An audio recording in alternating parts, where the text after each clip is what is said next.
உங்கள் தந்திவன் தொலைக்காட்சியில் தெனாலிராமன் தினமும் மாலை 6 மணிக்கு காண தவறாதீர்கள். தமிழகத்தில் பெண் குழந்தைகளுக்கு பாதுகாப்பு இல்லாத சூழல் இருப்பதாக பாஜக மூத்த தலைவர் தமிழிசை சவுந்தரராஜன் கூறியுள்ளார்.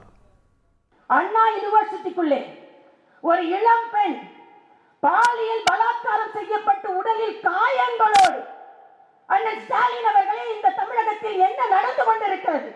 நாங்கள் இங்கே பெண் குழந்தைகளின் பாதுகாப்பிற்காக திட்டத்தை தீடிக் கொண்டிருக்கிறோம். ஆனால் அங்கே பெண் குழந்தைகளுக்கு பாதுகாப்பு இல்லாத ஒரு சூழ்நிலை இருக்கிறது. ஏன் தமிழகம் தள்ளாடி கொண்டிருக்கிறது? நேற்று கூட நான் தொலைக்காட்சி பார்த்து கொண்டிருந்தேன். பெரியவர் வீரமணி ஒரு கைத்தறியை கொண்டு அண்ணன் ஸ்டாலின் கொடுத்தார். உடனே அண்ணன் ஸ்டாலின், ஆகா, திராவிட மாடல் எங்கே இருக்கிறது, கைத்தறியை கொடுத்து இதை சரி செய்து விட்டார்கள், சிம்பாலிக்கான்னு சொன்ன. நானும் அதைத்தான் சொல்கிறேன். தள்ளாடி கொண்டிருக்கும் தமிழகத்திற்கு இன்று கைத்தறி தான் தேவைப்படுகிறது என்று வீரமணியை கொடுத்து விட்டு சென்றிருக்கிறார். உங்கள் தந்திவன் தொலைக்காட்சியில் தெனாலிராமன் தினமும் மாலை 6 மணிக்கு காண தவறாதீர்கள்.